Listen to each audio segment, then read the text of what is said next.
Pfizer. Druggist badness them I deal with. Them come out to the next thing, you know. It's like, come here, natty. So natty them a run off. Alright, watch this. Fact. On December 2nd, 2020, Pfizer and BioNTech received the world's first temporary authorization in the UK for their Big C vac BNT 16162B2. The vac, now called Come Here Natty, became the first FDA-approved COVID-19 vaccine on August 23, 2021. Pfizer is a New York-based big pharma company. It is known for its products like Advil, Viagra, Xanax, and Zoloft. It was the second largest pharmaceutical company by revenue in 2020. On August 23, 2021, the Food and Drug Administration approved Come Here Natty, Pfizer's COVID-19 vaccine. Pfizer Inc. is a firm that created many well-known drugs. Pfizer brands include Advil, Dextra, Celebrex, Diflucan, Lyrica, Robitussin, and Viagra. The big pharma company is also the mastermind behind many popular consumer products. Some of the company's biggest names include Chapstick and Preparation H. Pfizer got its start more than 150 years ago. It's come a long way, evolving from a one-stop shop to a multinational corporation. Pfizer has had many triumphs. It discovered citric acid. It mass produces penicillin and vitamin C. Then discover orange juice, lime juice, sour orange, lemon. Basically, like Christopher Columbus discovered the West Indies and whatever. Alright. Pfizer, over the years, the company has also faced lawsuits where customers claim the drug maker sold defective drugs, and the US government has charged the company with healthcare fraud. Right. In December 2020, the company became the first to receive an emergency use administrative authorization from the FDA for a COVID-19 vac.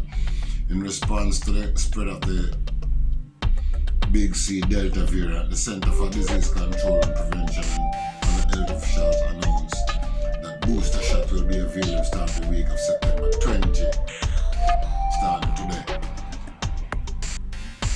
2021, for Americans who are fully vaccinated with the Pfizer vaccine.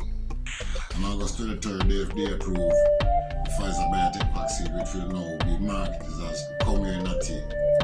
Alright, what is Pfizer? Pfizer is a publicly traded global pharmaceutical company headquartered in New York. Revenues reached $51.8 billion in 2019. Pfizer makes Eliquis, Enbrel, EpiPen, Depo-Provera, Dimetap, Neosporin, Xelanx, and Zithromax, Zmax. It specializes in vaccines and cancer, heart and diabetes treatment. It also makes medicine for disorders of the endocrine, that are hormones and nervous systems. The shareholder-owned company operates in 180 countries. Its research headquarters are in Groton, Connecticut. It employs more than 96,000 people worldwide. Fact, Pfizer manufactures more than 350 different pharmaceuticals.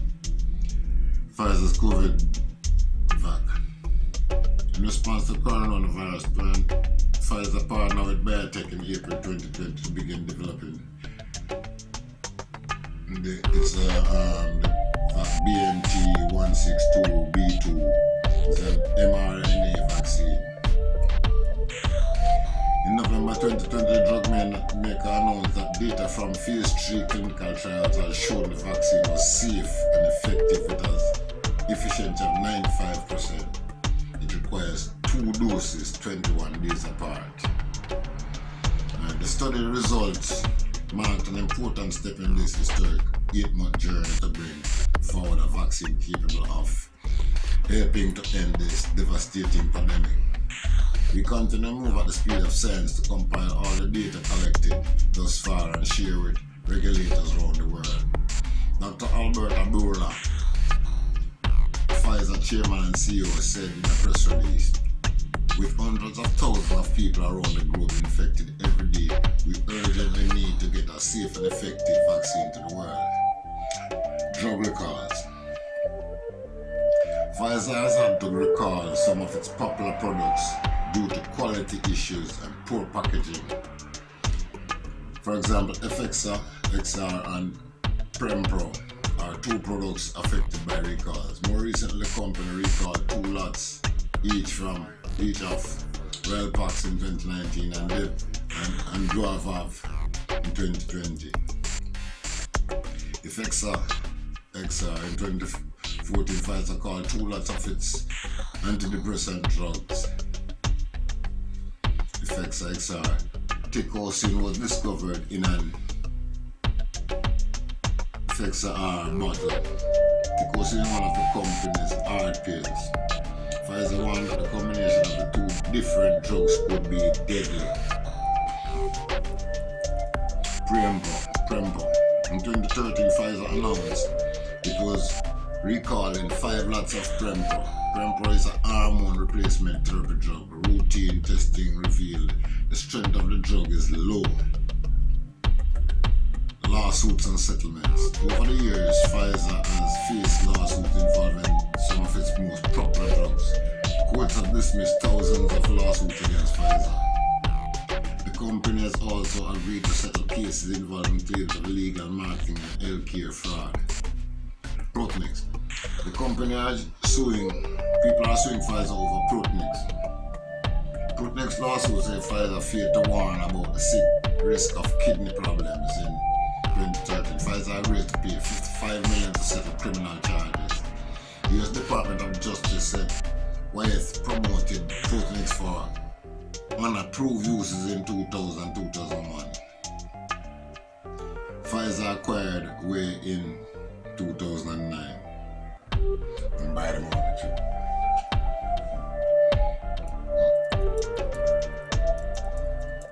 Prempro, nearly 10,000 women filed Prempro breast cancer lawsuit against Pfizer by 2012. Pfizer settled most of the claims for more than $1 billion. Chantix. About 3,000 people filed Chantix lawsuit against Pfizer. They claim Chantix caused suicidal thoughts and severe psychological disorders. In 2013, the company set aside about $288 million to resolve these cases. One case settled for an undisclosed amount just before trial in 2012. Depotestosterone. More than 7,800 testosterone therapy lawsuits have been filed against manufacturers as of November 2020. Pfizer had reached an agreement with the consumer suing the company in February 2018, ending its role in the massive litigation. Lawsuit said testosterone should cause strokes, blood clot, and heart attack.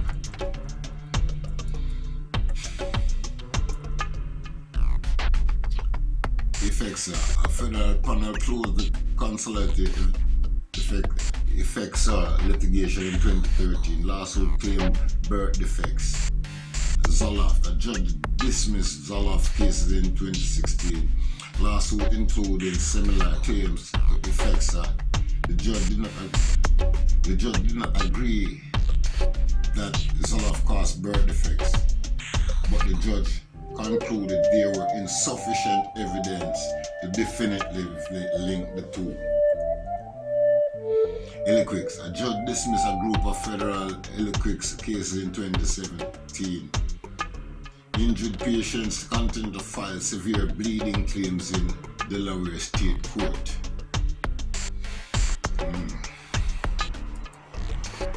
A judge dismissed Lipita. A judge dismissed the lawsuit in 2017. Women who took the drug filed lawsuits after developing type 2 diabetes. There is currently an appeal pending. Why? This now would have seemed like Pfizer have a judge them in a field pocket. And all of him case them get dismissed. Big boy, bad boy, the drug is badness. This you call drug is badness.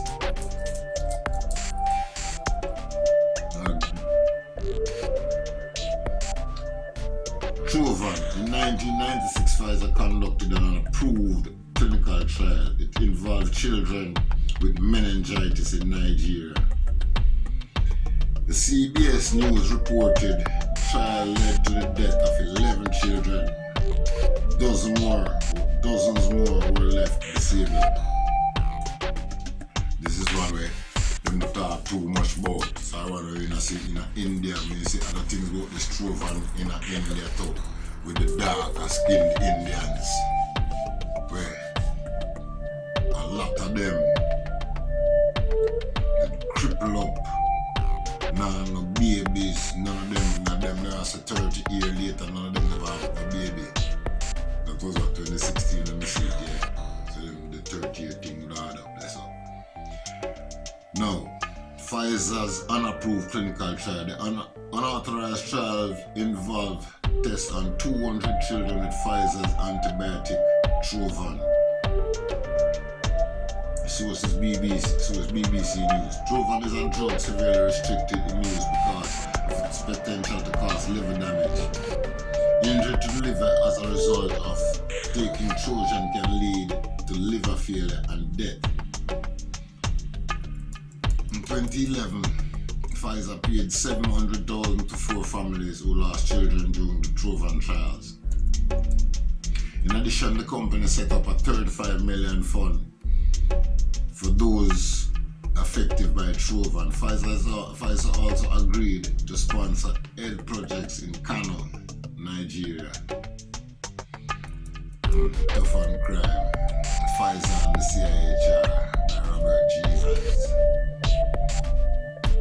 So, the appointment of Dr. Bernard Drake, Vice President and Medical Director of Pfizer Canada, to the Governing Council of Canadian Institute of Health Research outwith many Canadian health researchers.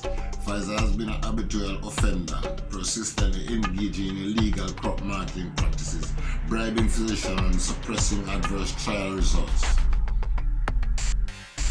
Since 2002, the company's subsidiaries have been assessed $3 billion in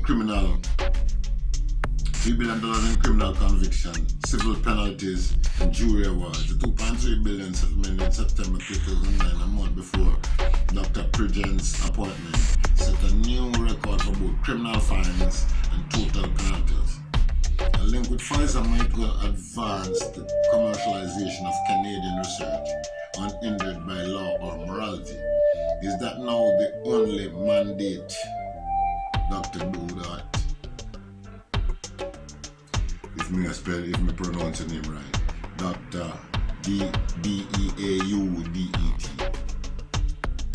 On January 15 of 2010, U.S. federal prosecutors in Boston filed a complaint against Johnson & Johnson and related companies alleging violations of the Federal False Claim Act and Relation Legislation, Associated Press, in 2010. Allegedly from 1999 through 2004, J&J made payments to Omnicare to induce increased prescribing of Risperdal to patients in nursing home. Risperdal is J&J's brand of Risperidone, a drug used in the treatment of schizophrenia. The inducement was somewhat indirect. Omnicare is a pharmaceutical service provider, the largest in North America, that contracts with nursing homes and other facilities to provide drugs prescribed by a patient physician. Omnicare's pharmacists dispense these drugs. They also provide oversight of patients' drug use and health condition. According to the Complete Omnicare pharmacists review patients' chart at least monthly and make prescribing recommendations that physicians follow more than 80% of the time. The ultimate objective of all prescription drug marketing is to determine what is written on the prescription pad. In this case, the claim of influence ran from drug company to dispensing contractor to pharmacist to physician. Over the period, alleged J&J sales through Omnicare rose from 100 million to 280 million. Risperidone made up more than 1/3 of their sales. Omnicare stresses the company's mission to promote health and the health of seniors. You can go to the Omnicare the prescription for positive outcomes. Omnicare is the nation's leading provider for medical care for seniors. Each day, our pharmacies serve more than 1.4 million residents of skilled nursing, assisted living, and other healthcare facilities in 47 states and Canada. While doing this, we capture a tremendous amount of data. Omnicare combines this data with its proprietary outcomes algorithm technology based on best practices in geriatric medicine to identify and help treat diseases of the elderly. We do all this and much more with one goal in mind: to help ensure the health of seniors in a cost-effective manner. Omnicare. The noble language might suggest that Omnicare is an mercenary outfit. Not so. It is strictly for profit corporation, OCRN, on the New York Stock Exchange, like Johnson & Johnson, with the mission for the one for which is executives are paid, of providing enhanced shareholder value. Enhance the shareholder, boost up maybe even tell lie. Profit for its shareholders, for the hard-eyed man and woman of Wall Street. The rest is just public relations fluff. Payment from J&J to Omnicare is to encourage pharmacists to promote the prescribing of Reprozal, were a win-win strategy for both corporations. The patients, perhaps not so much. A typical antipsychotic drug such as risperidone can have some quite nasty side effects.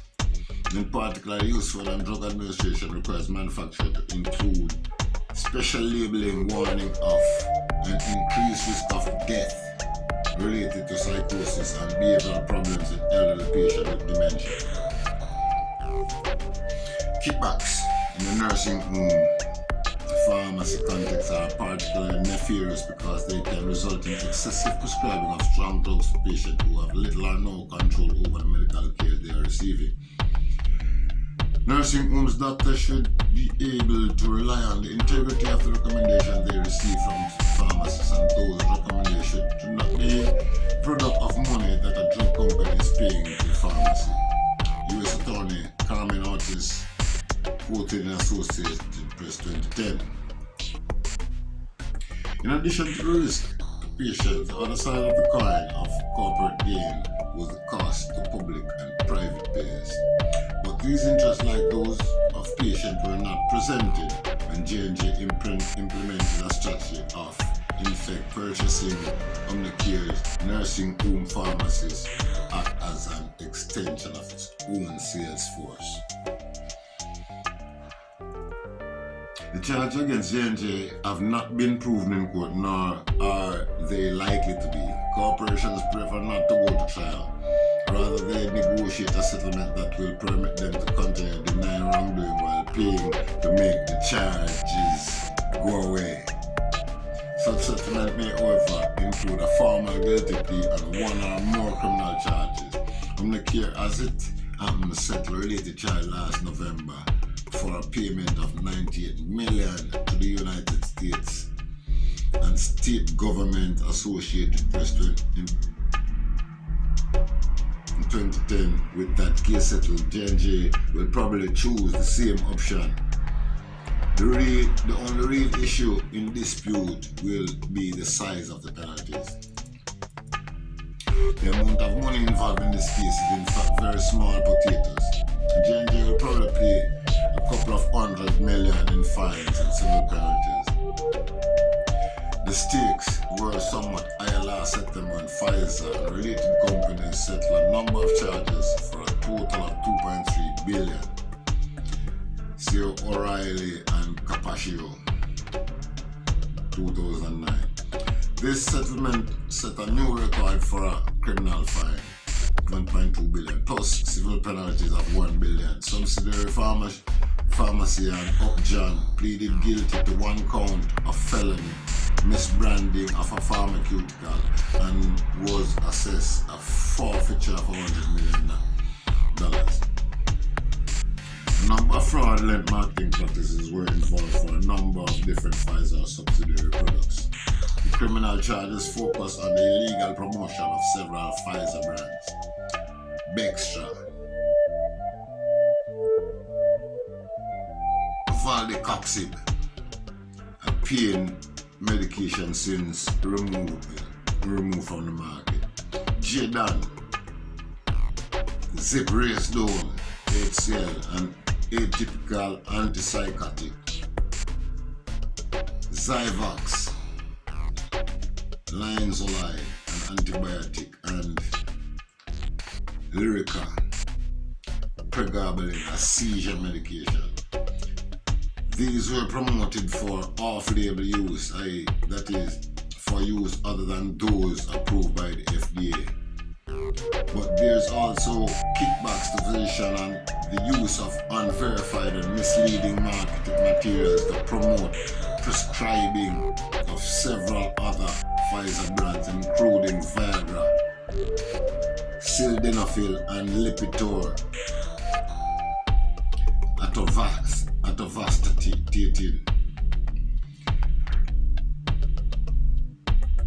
This was by no means Pfizer's first offense. In 2007, Pfizer subsidiary Pharmacy and Upjohn paid $34 million and pleaded guilty to paying kickbacks for formulary placement of its drug and entered into a deferred prosecution agreement for off-label distribution of genotropin, its brand for the human growth hormone, Samatropin, U.S. Department of Health and Human Services and U.S. Department of Justice document. In 2004, Pfizer subsidiary Warner Lambert pleaded guilty and paid more than $430 million to resolve civil claims that it had failed to report best prices for its drug Lipitor, as is required under the Medicaid drug rebate statute. As this was being written, gabapentin is back in the news. CBC 2010 reports that Pfizer had been ordered to pay $142 million US in damages for fraudulent marketing gabapentin, an anti-seizure drug marketed under the name Neurontin. A federal jury in Boston ruled Thursday that Pfizer fraudulently marketed drug and promoted for unapproved uses. This case demonstrates one reason why drug companies often prefer to settle rather than go to trial. The CDC report continues. Data revealed in this string of US lawsuits indicated the drug was promoted by the drug company as a treatment for pain, migraines, and bipolar disorder, even though it wasn't effective in treating those conditions and was actually toxic in certain cases. According to the Therapeutics Initiative, an independent drug research group in the University of British Columbia, the trials forced the company to release all of its studies on the drug, including the ones it kept hidden.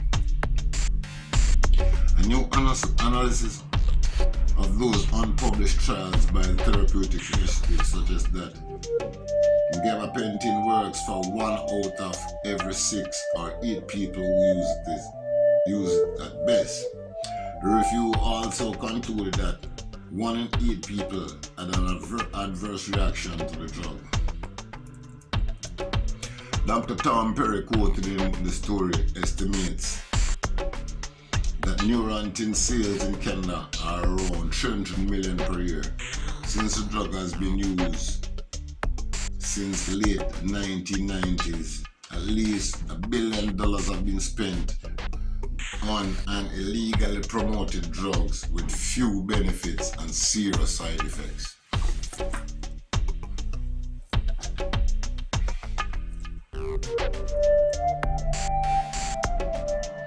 In response to this record of persistent criminal behavior in September 2009, settlement included Pfizer signing of an integrity agreement to be overseen by the U.S. Department of Health and Human Services. In essence, while denying virtually all charges of wrongdoing, Pfizer accepted a form of trusteeship for a period of years to try to prevent the company from doing in the future what it denied having done in the past 5. The integrity agreement, however, imposed the further requirement that Pfizer make public its cash payment practitioners. On March 31st, 2010, the United Times reported that Pfizer paid out $20 million to 4,500 doctors and other medical professionals in the United States for consulting and speaking on its behalf in at least 6 of 2009, and $15.3 million to 250 academic medical centers and other research groups for clinical trials, the Wilson Report 2010.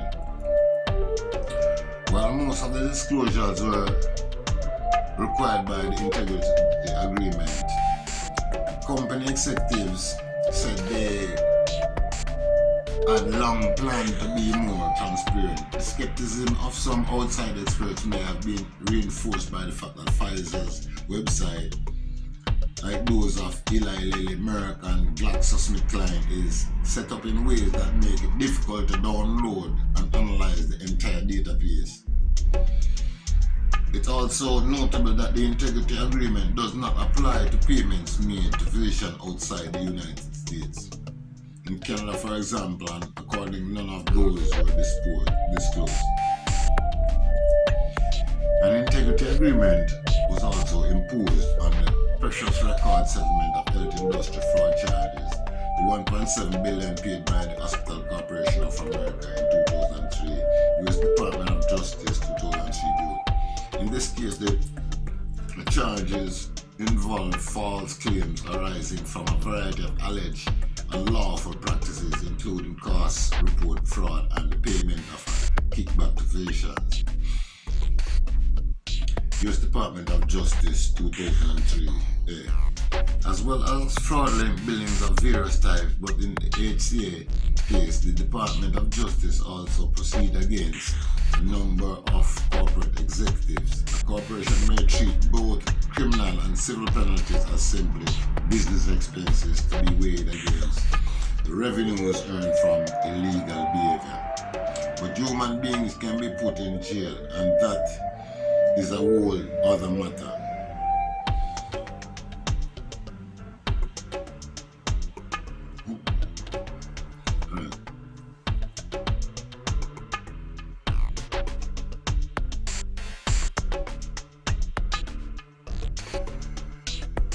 Conceivably convicting corporate executives of criminal behavior and sentencing them to terms of imprisonment might be a more effective deterrent to the repeat offender behavior demonstrated by Pfizer. That now go happen. So I say, government now put blood clot big boys down on the corporation, a business expense. Individuals, no, they're not going to deal with the individuals, and they can't get that to continue. They're not going against individuals. Unfortunately, while several HCA executives were indicted, the American courts threw out charges against individuals.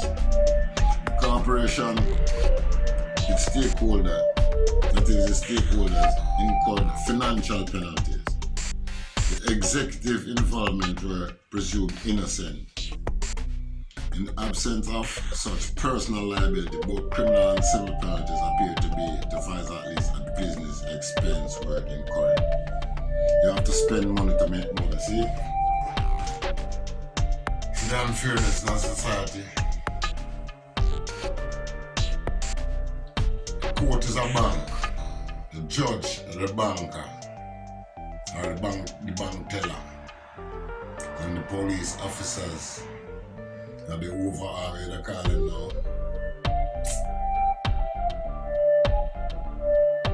Bailiff.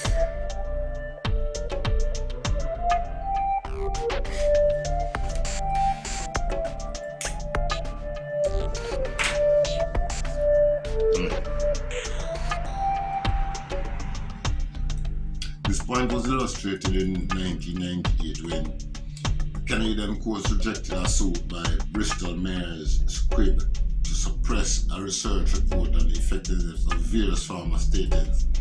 CCHOTA, Canadian Coordinating Office of Health and Technology Assessment, now the Canadian for Drug and Technologies in Health, had found that statins were indeed effective in lowering blood levels of LDLs, but that no one variant had an advantage over others on the market.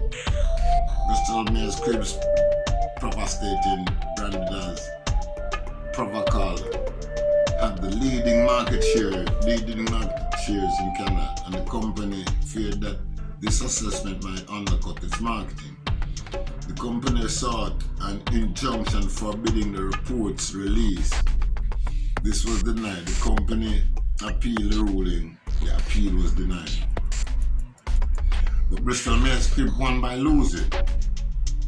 The release of the report was delayed from December 1997 until May, so 6 months, 98. And a large part of Chacha's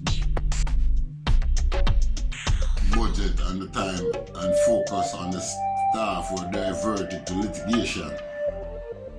As the Journal of the American Medical Association reported, the $230,000 that CCHOTA spent on lawyers to defend the right to publish its report represents approximately the income from a single day of sales of Proval in Canada. But it amounts to 13% of CCHOTA's annual budget. Drugs firm.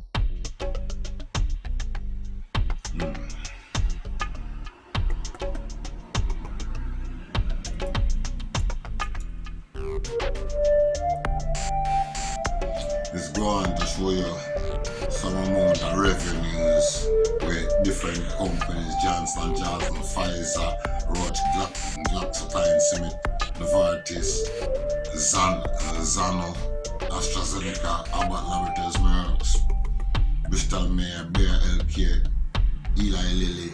Most of them make not a single while a year time off for certain type of drugs. So in 8 years of repeated malfeasance, Pfizer has accumulated just under $3 billion in fines, and civil penalties are only about a third of last year's net revenue. So over so much years, in 8 years,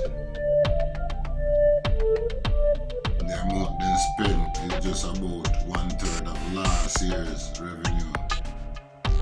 For J&J, a penalty of $200-300 million would hardly count as pocket change.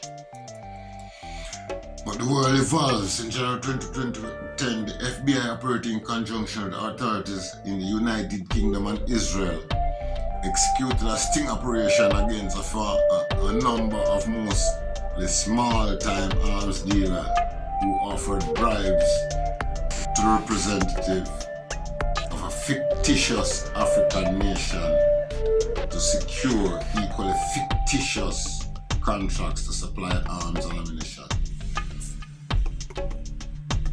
A fictitious African nation. No one there is going to go war and create name for places, you know, man.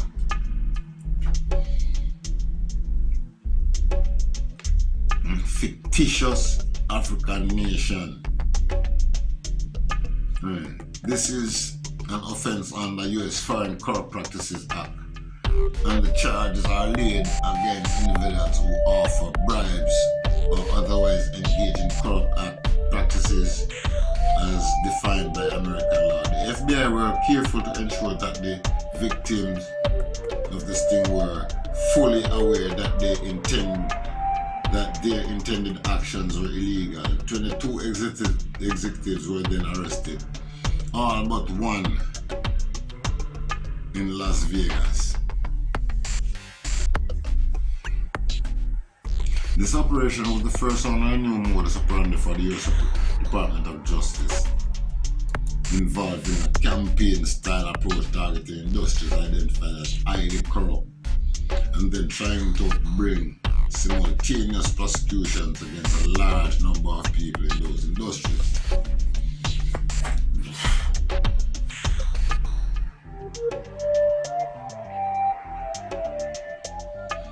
This operation was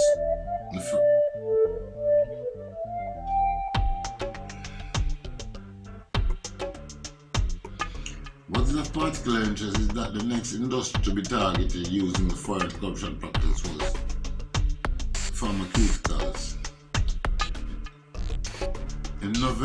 On November 12, 2009, at the 10th Annual Pharmaceutical Regulatory and Compliance Congress and Best Practices Forum, Assistant Attorney General Larry Boyer, Chief of the Department of Justice and Criminal Division, cautioned that the level of government involvement in health systems outside the United States makes the environment ripe for bribery, corruption, and FCPA violations.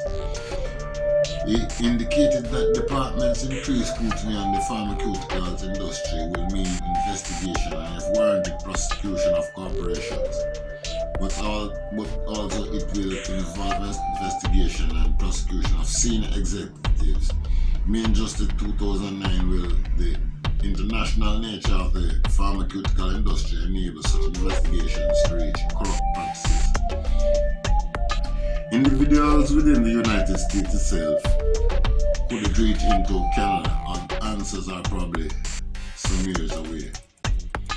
A commercial corporation as a legal person differs from natural person, you and me, in being wholly immoral. It is a social organization brilliantly designed for a single purpose, the pursuit of profit. The test of its corporate action is, will it tend to increase profit, or more generally, net worth of the corporation? Like Jamaica's bigger corporation, like many people been saying.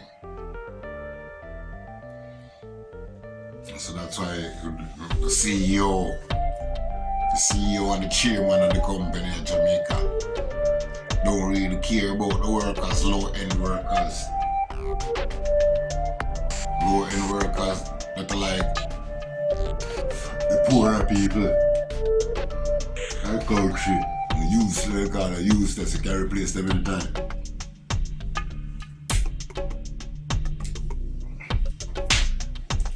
The ones them who you would say or retire, you need much more from them. If you can get rid of them without having paying them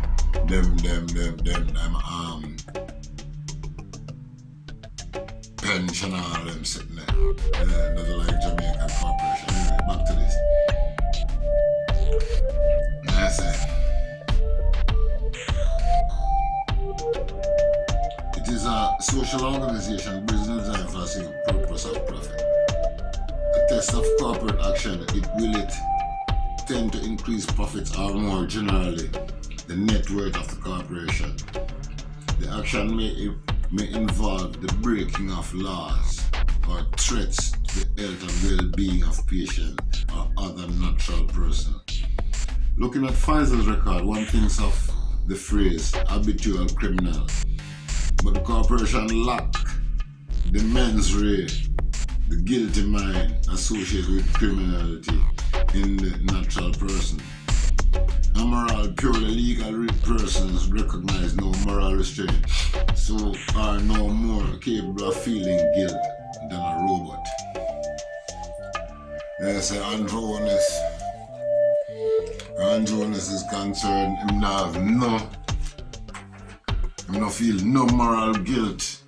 Just like a robot, no feel nothing for the people of Jamaica, no feel them suffering, no feel them pain. Him say things like something just program and say it, not really that him a feel it.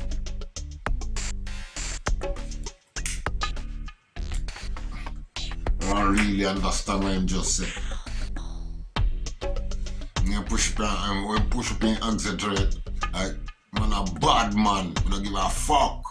And the way them, I body language that. Not in most cases. When it comes to answering certain questions, they come like him afraid and can't say nothing now. Like, if him say something, the wrong thing, you mean a trouble.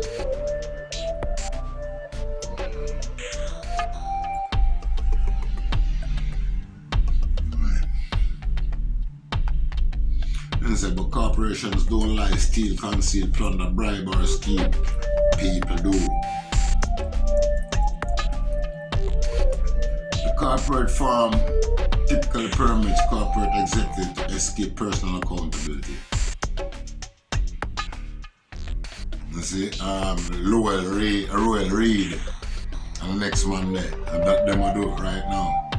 Escape and still pull down 7 million, 11 million and what, 9 point something million a year. My Jamaican money.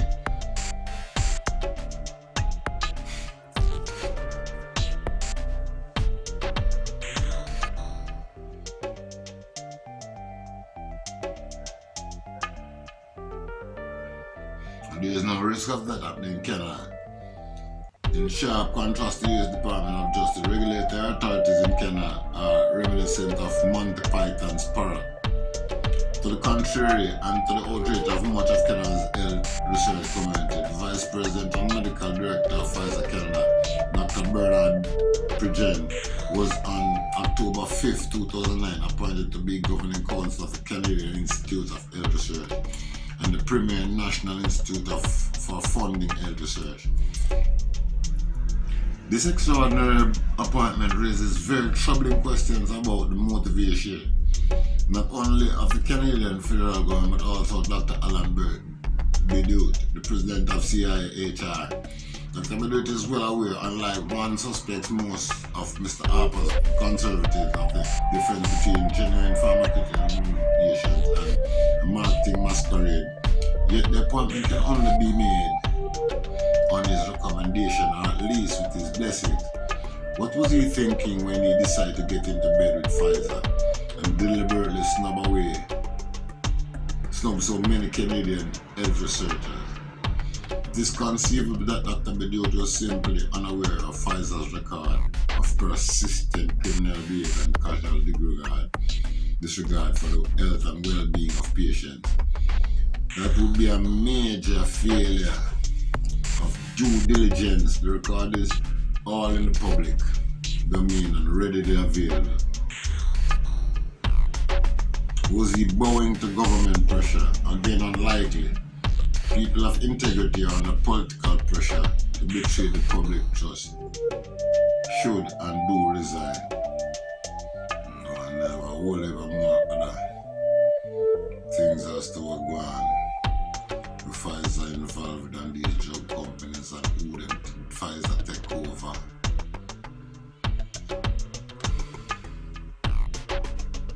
And who them involved with WHO, CTAP, whatever.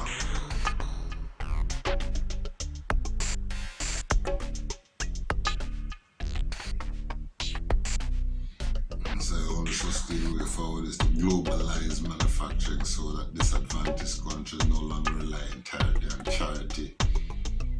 This was achieved with the AIDS crisis, but only after many years and many more days. Poor countries require relaxation of intellectual property rights, technology transfer and support of rapidly established Africa, Asia, Latin America are perfectly.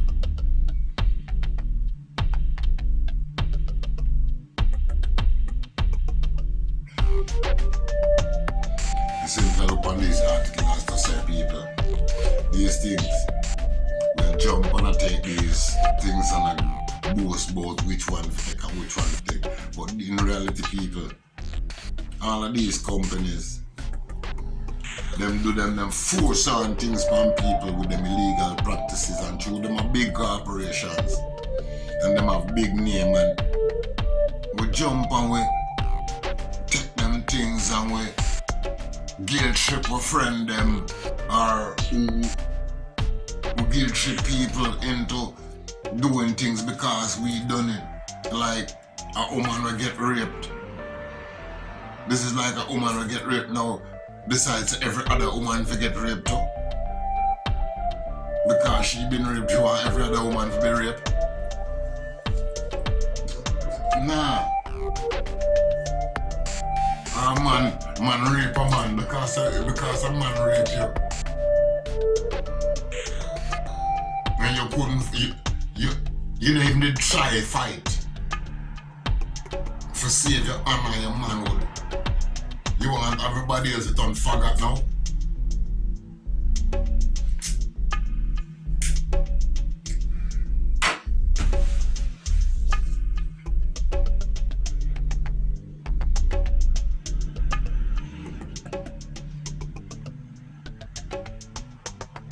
That's a fact check.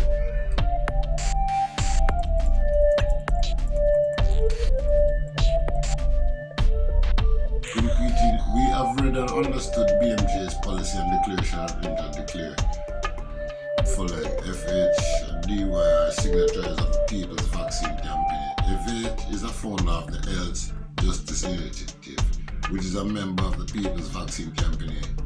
She serves on the board of the Global Witness and on the Strategic Advisory Board of Resolve to Save Lives and hosts 2 podcasts access and witness. She received the first dose of Pfizer vaccine through the South African government in July 2021. GY is a founding member of the Amnesty International. The person who write the article, involved in writing this article, the researcher may read that. Alright.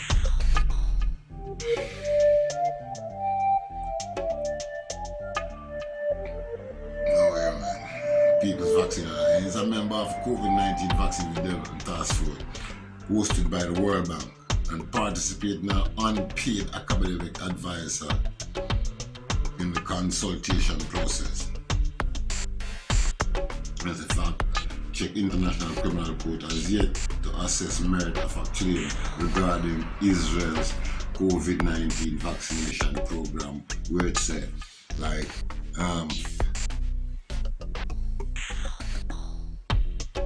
of the people that will get the second dose, like 12 out of every 1,000. Like 12 out of every 1,000 people dead from it. 1.2%. As a social media, you showing posted that the International Criminal Court ICC has accepted a complaint that claims Israel's COVID-19 vaccination program violates the Nuremberg Code or missing vital context. Anyone can submit information about alleged crime to the ICC. It's cautioned that knowledge of receipt is not the same as decision in the merits of the foundation. The posts have been shared on numerous accounts since March 13. Several include the entire International Panel Court accepts the lawsuit against Pfizer, a legal experimental trial in Israel, violating the Nuremberg Code, while others include selective screenshot of articles with headlines such as International Criminal Court accepts complaint for violation Nuremberg. It says of mid-March, Israel had vaccinated more than half its population of 9 million against COVID-19, making it the world's leader in such a program. Go down to for the verdict there. It said missing context, I see that validity is a complaint but has yet to assess its merit. The article was produced by Reuters fact check team.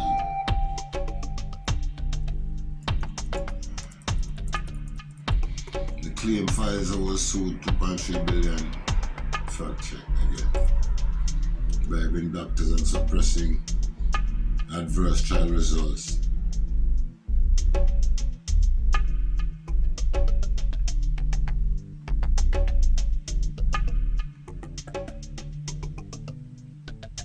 It's a resolve. And I resolve the lawsuit. Marketing fraud and data manipulation. Right, the next one again, you can see the next fact check again. Alright. Another fact check. COVID-19 vaccines won't make the common flu, cold or flu, extremely lethal.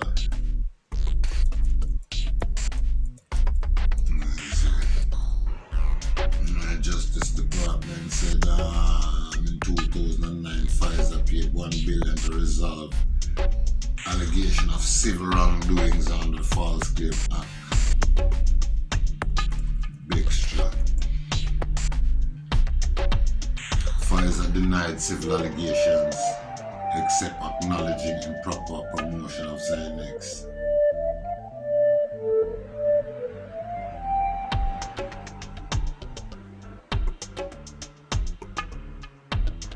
And the fact check, COVID-19 vaccine don't cause magnetic reactions or contain tracking devices.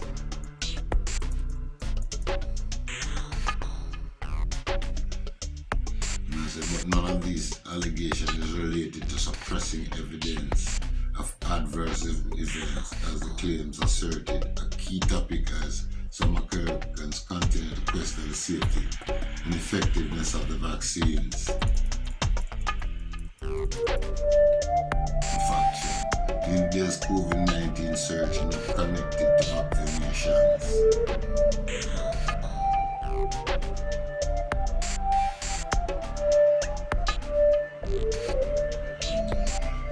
Pfizer coronavirus.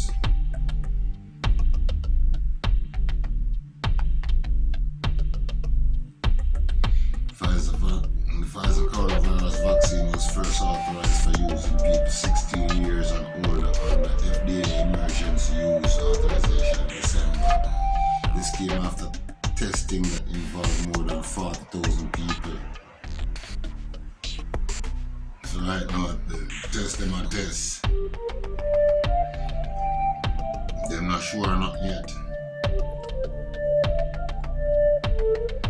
Following the FDA emergency use authorization, the U.S. Centers for Disease Control and Prevention and Virus Committee on Immunization Practice also voted to recommend Pfizer vaccine.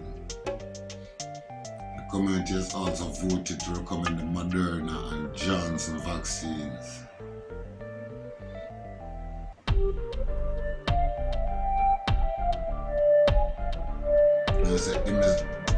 Evidence from clinical trials show that Pfizer vaccine is 95% effective in prevention of COVID-19. Our rating partly false. We rate that claims that Pfizer was sued for bribing doctors, suppressing adverse trial results partly false. Since this claim jumbles and mistakes elements of two different cases, Pfizer has settled various lawsuits that involve obligation of kickback, fraudulent markdown. So why not go say false? Partly false. Three jumbles, so you're right.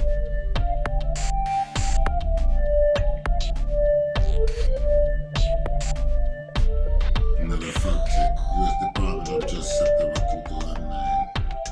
LK fraud settlement of its history. One thing I say, if you know, say a man a bank robber. Love embezzle. Get enough time or take something.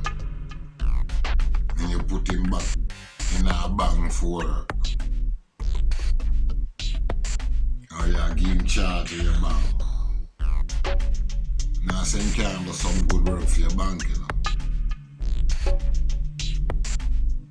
But you question yourself, am I gonna take this fucking chance?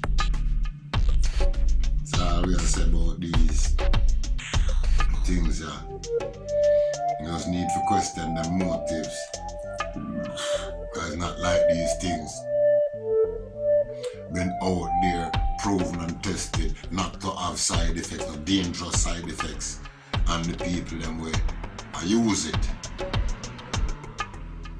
Understand that you ain't gonna want us to say nothing. I mean, come up now and read up on this, you know, might even make myself liable to you all. But the information is readily available out there.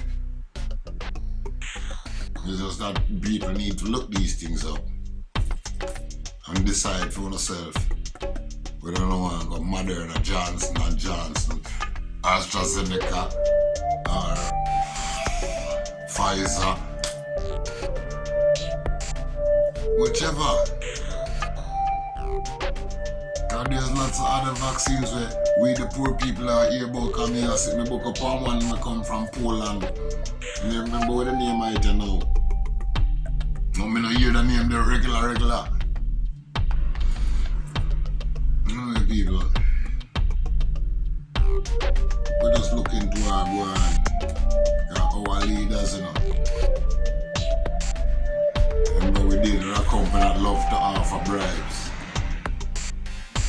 Now we live in a country where our leaders and politicians love to take bribes so they can easily sell us out.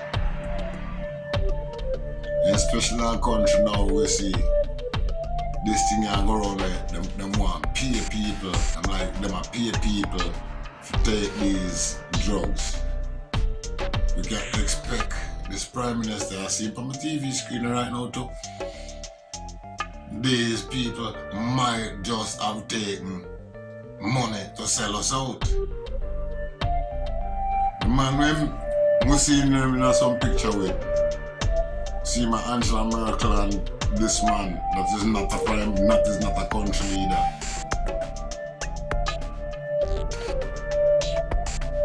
But these philanthropists always want to be the world leaders.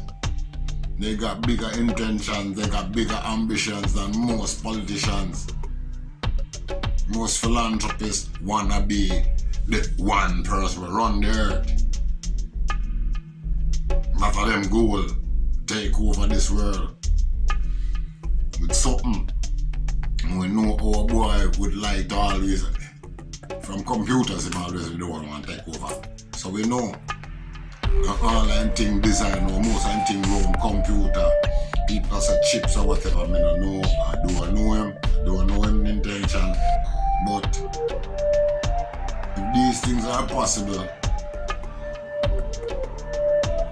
and technology getting so sophisticated, now it is smaller and smaller things we use.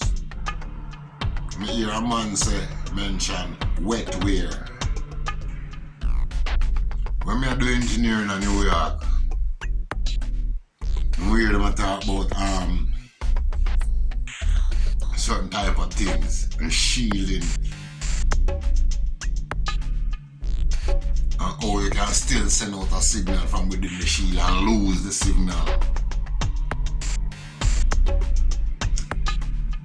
I realize all heap of things possible where the average mind wouldn't even dream to think of. But anyway, people, I only fun if you think about this for yourself and do no own researches on these people what we are choose for trust. Alright? Out.